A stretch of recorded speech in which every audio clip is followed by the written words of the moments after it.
We remain steadfast in our commitment in delivering local news that matters, stories that inspire, enriching the lives of Filipinos in the Philippines and across the globe.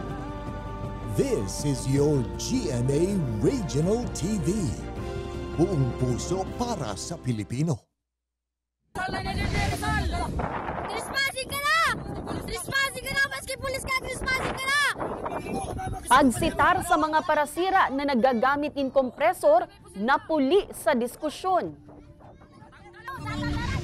Motorsiklo suminalpok sa poste na haros na sa tinampo na, rider, gadan. Kasulo nagbungkara sa kadudutan sa banwanin si Ruma, Camarines Sur.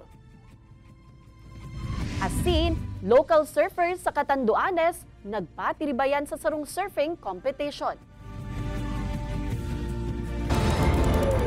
Ini ang GMA Regional TV Balitang Bicolandia.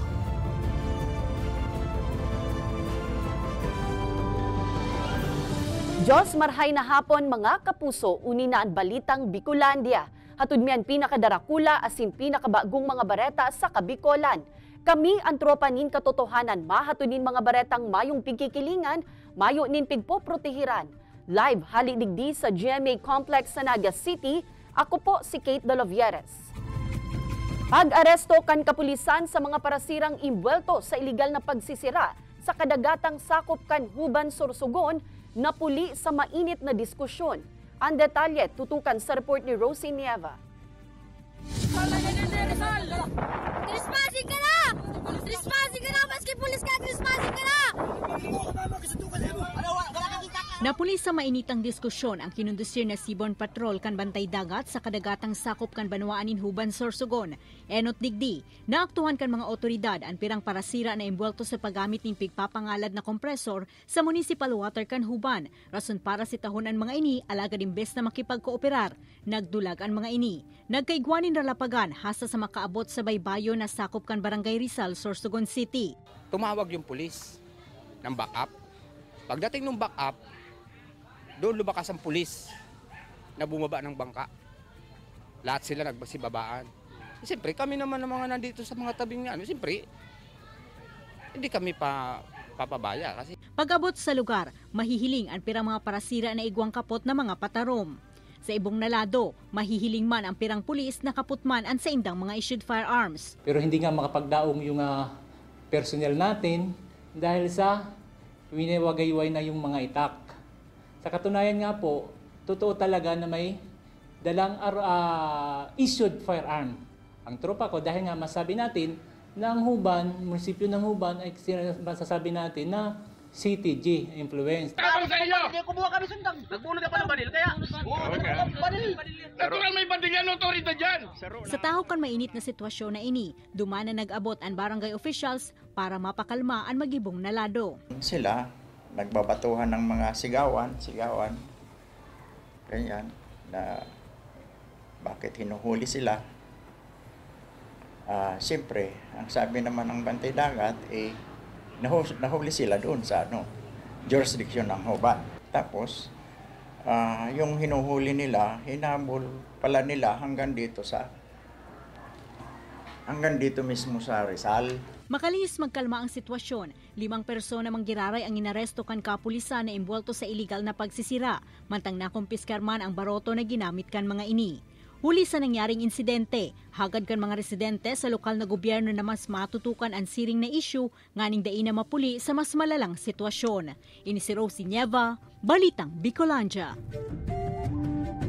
Tulo ka tao gadan sa magkakasuhay na aksidente sa Camarines Norte, asin Legazpi City. Uya ang report ni Don Jimenez. Gada ng sarong 25 anyos na lalaking rider, makalis na aksidenteng makasalpok sa sarong poste sa Purok 2, Barangay Bagasbas, Daet, Camarines Norte, ang pigmamaneho kaining lunadan pasado 1:30 kasubagong maagahon. Sa CCTV footage na ini, may hiling ang duwang haros magkasabay na motorsiklo, alagad pag-abot sa lugar, dahi na nari sa kansarong rider ang poste na naging rason kansayang pagkakaaksidente. Nagsapo ni malalang tama sa lawas ang biktima na tulos man na idinalagan sa ospital, alagad pigdeklarar na dead on arrival kan mga doktor. Gadanan sarong persona mantang irido an kaibanan kaini makalis na mabangga kan sarong motorsiklo an pigsusundan kaining tricycle sa barangay Tamaoyan City pasado alas 8:26 kan Subanggi. Binawian nin buhay an 21 anyos na babaeng backrider mantang lugadan an 25 anyos na lalaking nagmamaneho kan motorsiklo. Sa investigasyon kan PNP, gikan sa katayid na barangay an mga biktima sindudumanan kuta na ang mga paryentes na naflatan ang motorsiklo. Alagad pag-abot sa pakurbadang parte kan tinampo, dahil nanari sa kan mga ini ang tricycle na biglang nag-U-turn na naging rason kan aksidente. Nasa marahay man na kondisyon ang driver kan tricycle. Mientras tanto, sa Ruma na 32 anyos na lalaki ang binawian nin buhay makaliis na makabangga ang pigmamanehong motorsiklo sa gutter kan tinampo sa barangay 33 Peñaranda, Legazpi City. Nagtama ang payo kan rider sa konkretong poste na naging rason kan sayang pagkagadan. Sa datos kan PNP, puun Enero kan taon na ini, anum na nairehistrong nagadan sa nasambitan ng syudad huli sa aksidente sa tinampo. Ini si Don Jimenez, Balitang Bicolandia.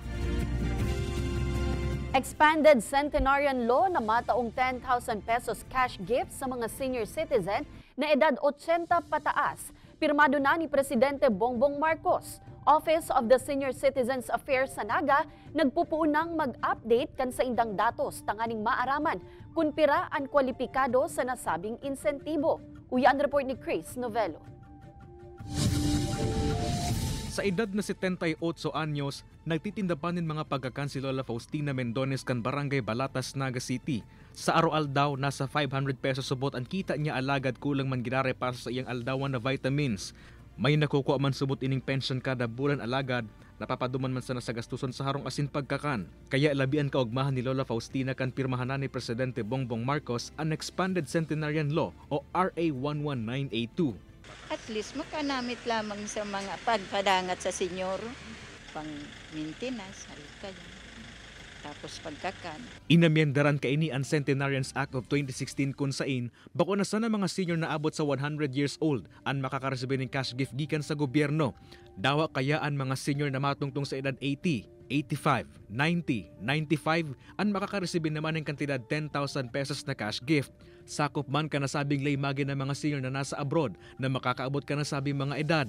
Alagad ni bang senior citizen, hagad na maibaba ang edad kan makakaresibe ng cash gift. Dapat kadikit. Tangari kung tumbaga may maintenance, araw mo kasama nang may maintenance na. Mahalon baga ang anong niyan mga bulong. Katakod kay ni, nagpupuon na mag-update ang Oscar Naga City Consent ng datos, nganing maaraman kung pira ang kwalipikado sa nasabing insentibo. Nakikipag-coordinar na subot ang opisina sa 27 Barangay Senior Citizens Affairs Office o BASCA, nganing mapadali ang profiling asin pag-update sa database. We have done that before. Last year, kaya lang dapat i-update ito. So mga panahon na ito siguro may nag-irina na, may nagkagrada na, etc. As of December 2023, nasa 24,000 na senior citizens ang nasa database kan opisina. Kay banan si Carlo Abonita, Chris Novello, Balitang Bicolandia. Init kan temperatura paglaog kan tig-init, pwede subuot na makaapektar sa temperatura kan lawas sigun sa pag-asa. Kaya mas halangkaw na konsumo kan kuryente pigga antisiparan man. Alaga Department of Energy pigsyerto ang bastanteng supply kaini nin kuryente sa Luzon asin Mindanao sa tig-init. Ang detalye aramon ta sa pagtutok live ni Jessica Kalinog. Jessica.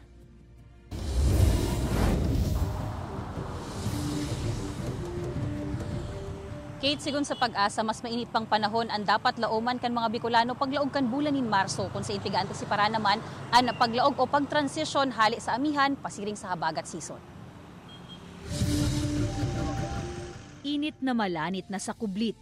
Iya na anamamatean kan kadaklan, mantang palaog ang bulan in Marso.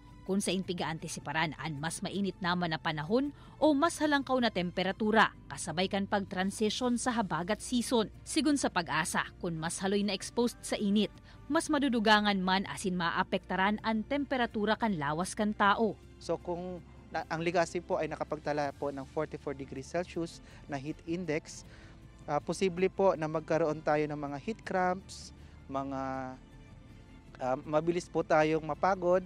Yung mga maedad po, pwede po o posible po magkaroon ng heat stroke.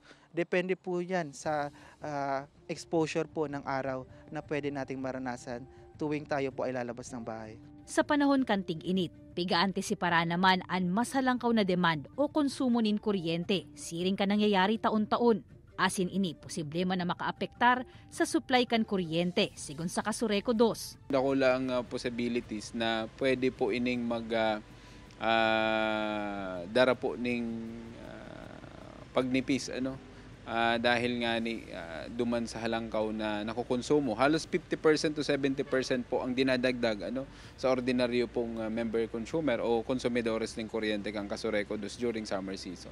Enot naman na pigsyerto kan Department of Energy na supisyente ang supply kan kuryente sa bilog na isla kan Luzon asin Mindanao sa tahaw kan tig-init asin El Nino.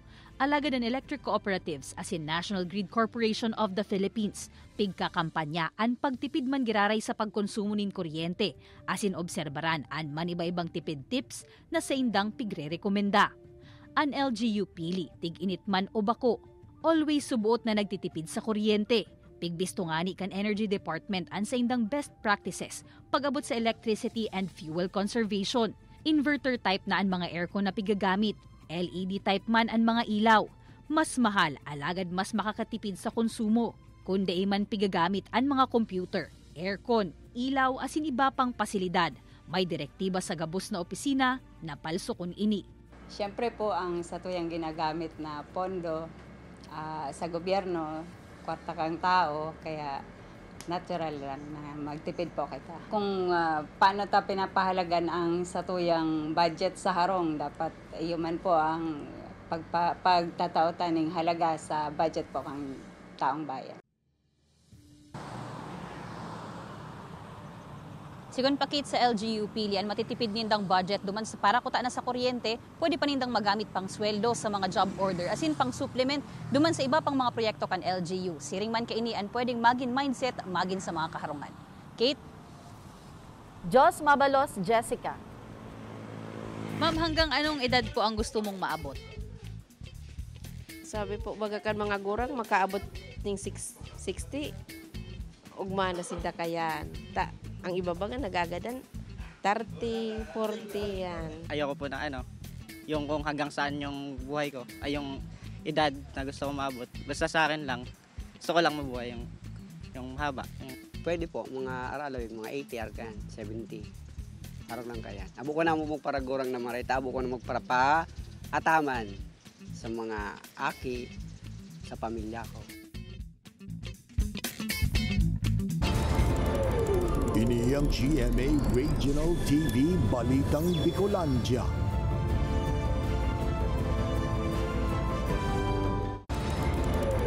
Ini ang GMA Regional TV Balitang Bicolandia.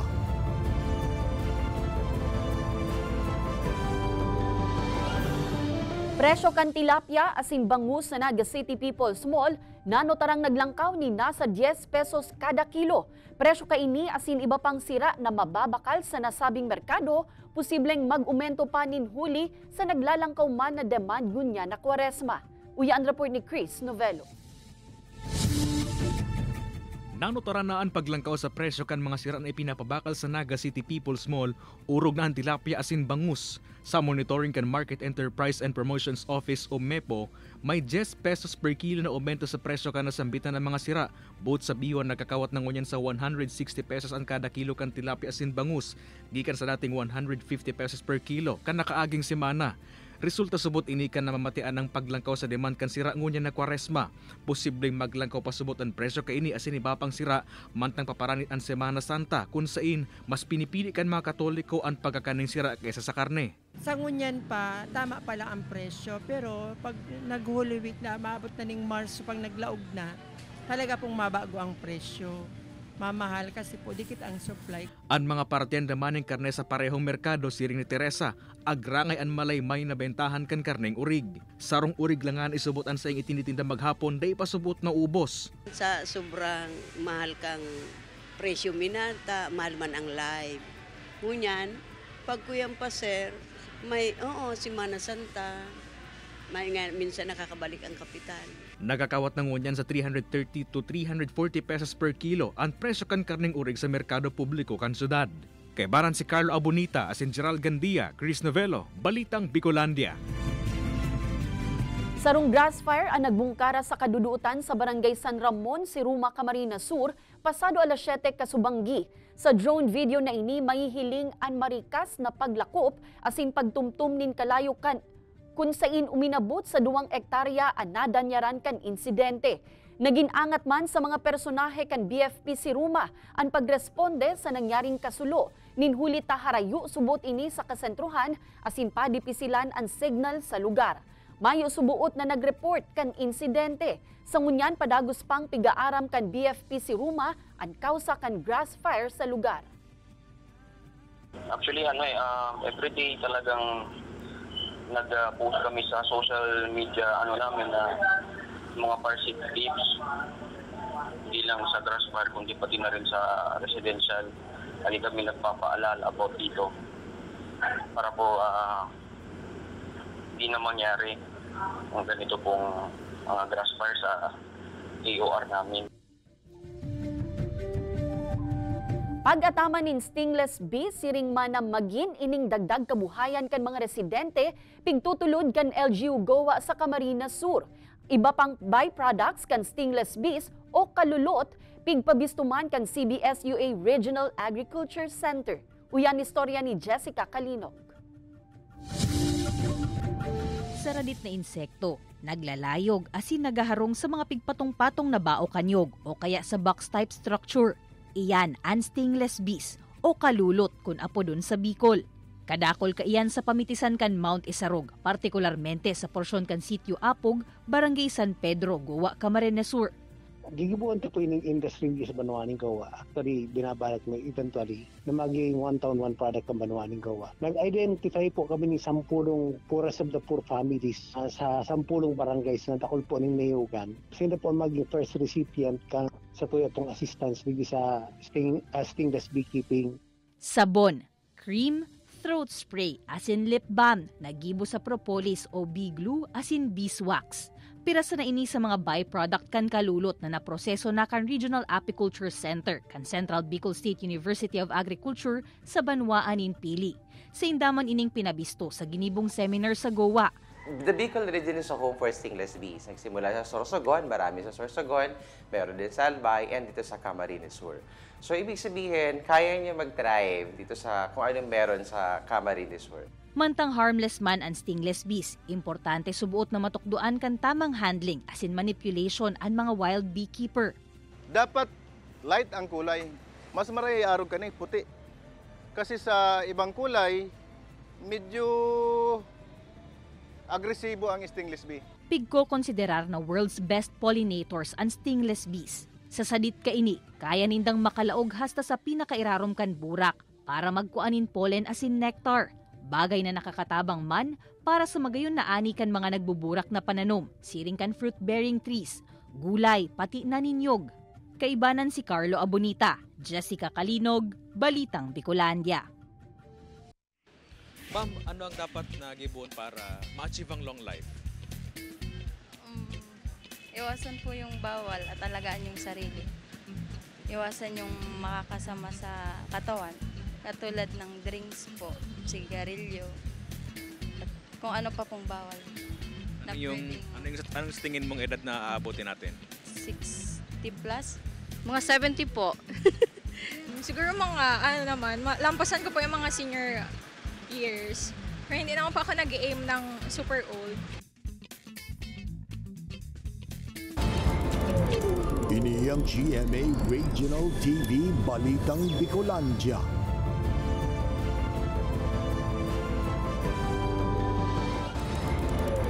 Ini ang GMA Regional TV Balitang Bicolandia.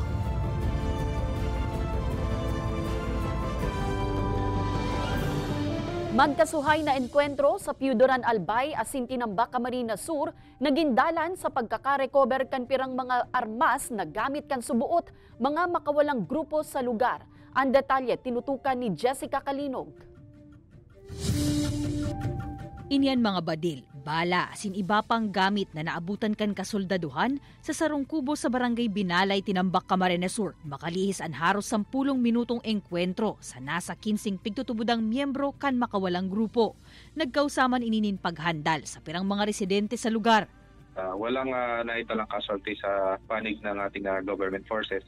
Pero sa kalaban may mga blood stain na nakita doon sa encounter site na pinaghinalaang may mga wounded or namatay doon sa kanila at nagawa pa nilang itakbo. Nangyari ang engkwentro pasado 1:40 nin maagahon kan Pebrero 26, mantang nagsasagibo nin combat operations ang tropa. Pasado 6 man kan parehong aldaw kan mairehistro ang sarupang engkwentro sa barangay Lubgan, Bula, Camarines Sur. Na-recover man digdi an pirang armas, mga bala asin kagamitan. Pasado 6 manin aga kan Pebrero 24 kan magresulta sa 10 minutong reribayanin putok nin Badil an pigsasagibong validation kan mga kabuhan kan 49th Infantry Battalion sa barangay Salvacion Pio Duran, Albay. Na-recover sa pinangyarihan an pirang Badil, carbine, bandolier asin iba pang gamit. Sa monitoring kan 9th Infantry Division kan Philippine Army, kadakol naman ang mga nagsuko asin nagbalik loob sa gobyerno. Kabali na ang pirang leader kan mga makawalang grupo. Dahil hirap na talaga sila doon, hindi na rin daw sila sinusuportahan ng kanilang mataas na organo. Kaya nakakaisip na sila magbalik loob na sa pamahalaan dahil ang pinaglalaban nila ay na-realize nila na nawawala na ng saysay. Government-initiated man subuot ang haros kadaklan kan mga encounter. Sigun Kiroldan, resulta ini kan mga report na pigtatao kan komunidad. Asin lugod, magpadagos pa man ang pakikipagtabangan kan publiko sa laban kontra insurhensya. Ini si Jessica Kalinog, Balitang Bicolandia. Lugadan ang 41 anyos na lalaki sa nangyaring pananaksak sa barangay Kalabnigan, Virac, Catanduanes. Ang sospek sa krimen, iyo ang 26 anyos na babae na pamangkin man sana kan biktima. Sa investigasyon kan kapulisan, naghibi subuot ang sarong taon na aki kan biktima. Asin kan hiniling, igwa ininin kinudutan sa lawas. Kinumpronta subuot kan biktima ang pamangkin na nagkataong iyo ang nag-aasikaso sa aki. Alagad bigla na sa nakaining sinaksak ang tiyuon gamit ang 10 pulgadang kutsilyo. Tinamaan sa tulak ang biktima, natulos man na idinalagan sa ospital. Day naman nagsunod nin kaso ang biktima sa nasambitan ng sospek. Nakita nung tatay na may sugat yung anak niya na maliit sa may bandang puwitan at ang tinuturong gumawa ay yung pinsan niya na pamangkin ng sospek, pinsan ng anak niya.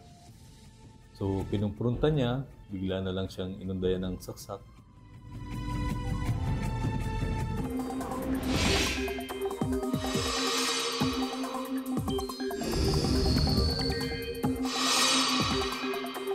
Mga kapuso, sarong low pressure area ang pigbabantayan ngunyan sa luwas kan Philippine Area of Responsibility.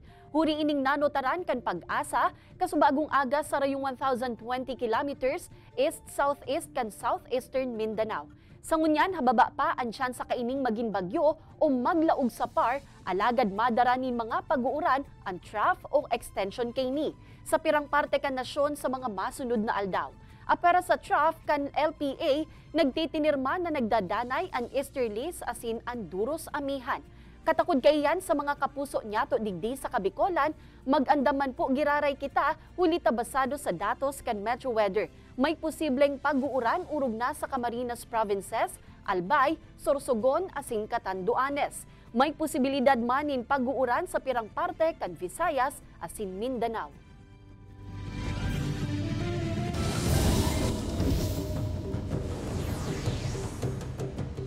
Siyam na oras na brownout ang mamamatean sa aga sa pirang lugar sa banwaan nin Minalaba, Camarines Sur, puon 9 nin aga hasta 6 nin Banggi.